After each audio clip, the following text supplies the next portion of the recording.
Another day, another strike on Southern rail services, and with no sign of an agreement on the horizon. Commuters face a new year with the same old disruption. So is it time for legislation to ban or at least limit industrial action? We'll discuss the issues in just a moment. But first, let's hear from our transport correspondent, Tom Edwards.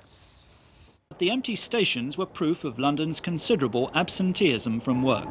January 1979, and there's a strike on Southern Rail. If that sounds familiar, so too will the commuter anger. It is merely hitting the wretched commuter who's trying to get to work. They're very good at putting the fares up, but they're not willing, it seems, to give anything to the public in return. We are a lot busier than we anticipated. Last week, this was Brockley Overground, as another sudden strike meant Londoners had to find other routes. And now there's a work to rule on the tube, strikes on airlines. And this was a communication workers' demonstration this morning. We're in a position now where you have to convince the rest of the world that London, post-Brexit, post the referendum, is a place you want to come and set up your business and thrive. It's not going to help anybody if the image around the world is one of strikes, delays, not being able to go on trains, not being able to get on planes. In 1979, the winter of discontent left rubbish in the streets. Compared to 2015, the amount of action has increased this year, but it's still a long way from the levels of the late 70s. And if you actually look at the statistics, the number of days lost to strike action in 2016 was 300,000. Compare that to the winter of discontent in 1979, and it was 29 million, i.e. 100 times worse. Despite what's happening this week, industrial relations are so much better. It's much harder now for trade unions to go on strike. They have to ballot their members, they have to give notice. That's going to get tougher in the new year as well, with legislation coming in. So there is absolutely no comparison with the past. The government says these strikes show contempt for ordinary people. The unions say the disputes aren't coordinated, but there is widespread discontent. Tom Edwards, BBC London News.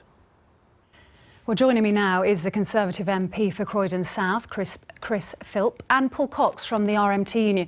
Gentlemen, thanks very much for joining us this evening on BBC London. Paul, if I start with you, you say Southern strike action, it's all about safety, isn't it? But this system has been widely used since the 1980s on trains. Why are you now saying it's not safe?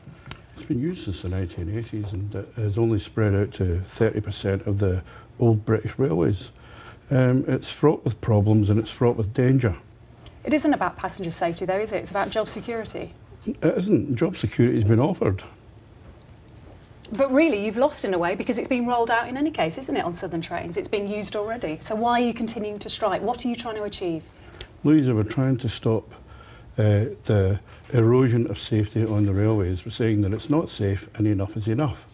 And broadly speaking, I believe that the travelling public on Southern support us, and I think there's evidence of that. Chris Philp, do you agree with that? No, I don't. There's no evidence there's a safety issue. 1.5 million trains in the last 5 years have operated with driver-operated doors. There hasn't been a single fatality. In fact, the only fatality in the last 5 years across 5 million train journeys was on a train where the guard was operating the door. All of London Underground operates with driver-operated doors. Most of continental Europe operates with driver-operated doors. And just yesterday, Liverpool City Council, a Labour authority, voted to use driver-operated doors on the rail line they control. This is a red herring. It's about industrial muscle. The RMT want to keep control of the driver pressing the button to open, the guard pressing the button to open the door. That's so nonsense. if in the future they go on strike, they can shut down the network. Nonsense. And that's just not acceptable. Nonsense. Nobody's losing their job. Well, there are no pay cuts. Okay, let's it's a leave it there, needless strike that needs to end now. Okay, well let's talk one at a time, otherwise we can't hear each other. To trivialise that trivialise this dispute as being about who pushes a button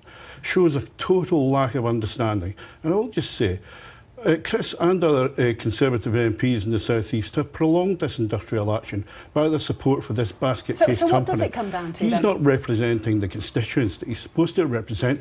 He is pursuing a political agenda, and that is to bash a union. Okay, That's all he's let me ask interested the in. questions. One sec, Chris. That's all he's interested in. You say passengers are behind you. Do you really believe that? I mean, what is behind this? Absolutely. When they are disrupted and they can't get to work? I understand that they're upset.